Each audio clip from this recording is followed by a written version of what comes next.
adik bayi tentang metode Sherlina, yaitu serunya bermain literasi dan numerasi bersama di TKIT Harapan Bunda Purwokerto.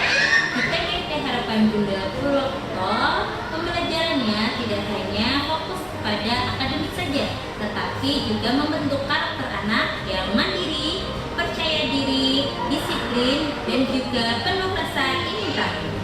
Dengan menggunakan metode Sherlina atau serunya bermain literasi dan numerasi bersama yang aktif, interaktif, dan kontekstual membuat anak-anak menjadi antusias dan tidak cepat bosan.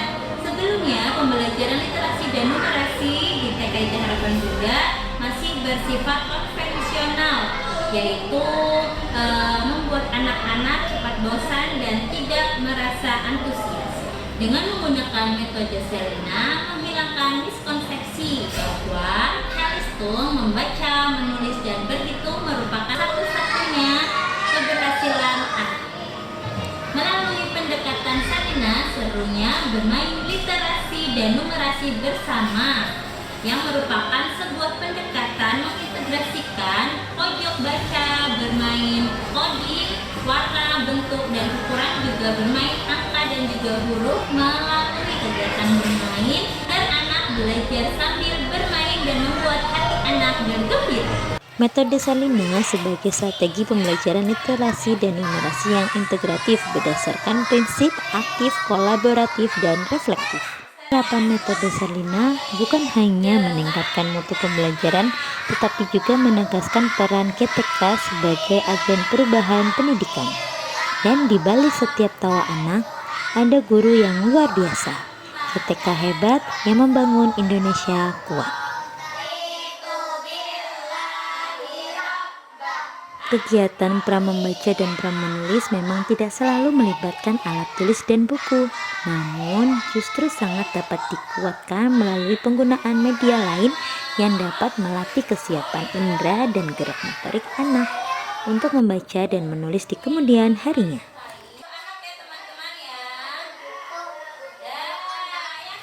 Banyaknya tantangan membuat kami percaya bahwa mengintegrasikan teknologi dan literasi digital perlu dilakukan dan dimasukkan ke dalam pembelajaran anak usia dini di TKIT Harapan Bunda Purwokerto, salah satunya dengan memasukkan metode Sherlina itu.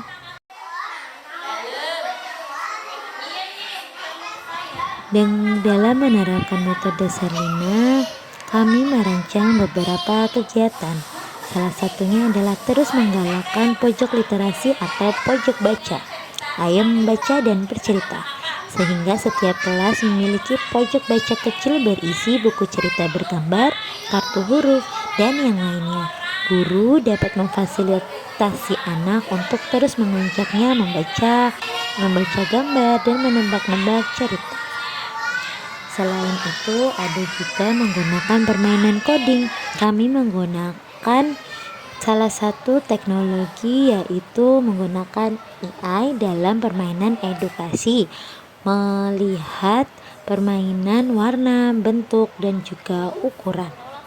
Selain menghilangkan miskonsepsi bahwa kemampuan Calistung membaca, menulis, dan berhitung adalah satu-satunya bukti keberhasilan belajar pada anak, ada juga tantangan yang dihadapi oleh para pendidik, yaitu salah satunya beberapanya yaitu rentang konsentrasi anak yang pendek, perbedaan kemampuan individu, kelas yang besar, keberagaman anak.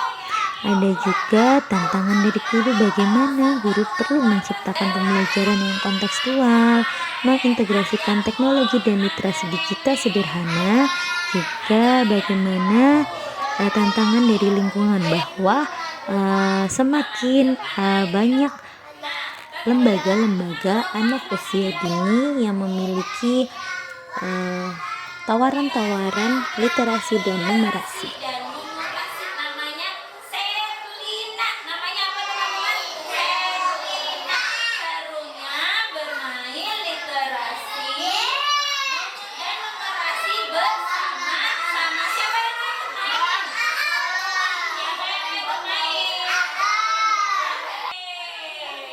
Literasi pada konteks pembelajaran anak usia dini meliputi kemampuan dasar yang diperlukan murid untuk berkomunikasi dengan lingkungan sekitarnya, baik secara lisan dan atau tertulis melalui pengalaman dan praktik yang menyenangkan dan bermakna.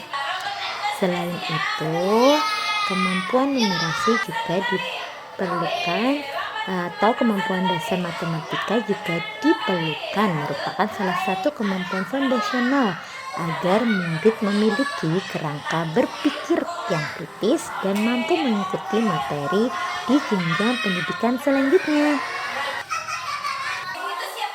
Selain menghilangkan miskonsepsi bahwa kemampuan Charleston membaca, menulis, dan berhitung adalah satu-satunya bukti keberhasilan belajar pada anak, ada juga tantangan yang dihadapi oleh para pendidik, yaitu salah satunya beberapanya yaitu rentang konsentrasi anak yang pendek, perbedaan kemampuan individu, kelas yang besar, keberagaman anak.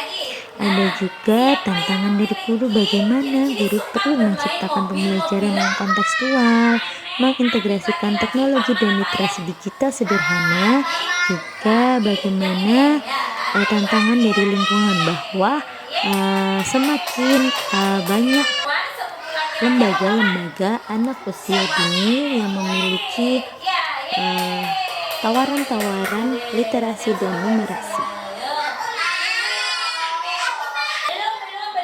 Selain itu, kemampuan dasar matematika meliputi kepekaan bilangan, bagaimana mereka dapat merasakan makna bilangan dengan menggunakan benda-benda konkret sehingga akhirnya terbangun keterampilan menyatakan hubungan antar bilangan, pola, warna, bentuk, dan ukuran, dan memahami bahwa terdapat hubungan antara konsep pola yang satu dengan yang lainnya, juga melalui bentuk geometri, pengenalan bentuk, posisi, dan pemahaman berkaitan dengan arah.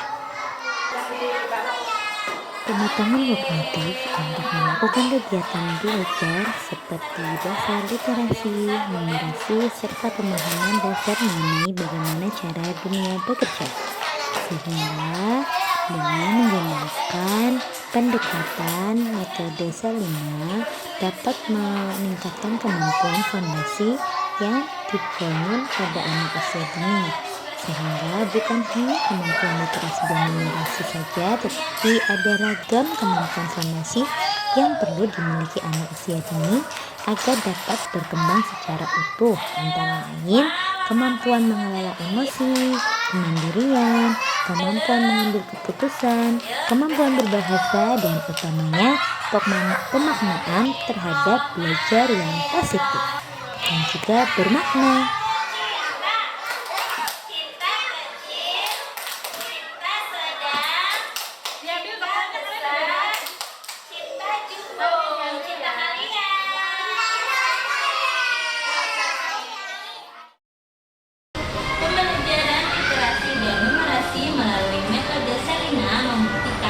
Pembelajaran anak usia dini dapat dilakukan dengan cara yang menyenangkan dan juga dengan cara bermain.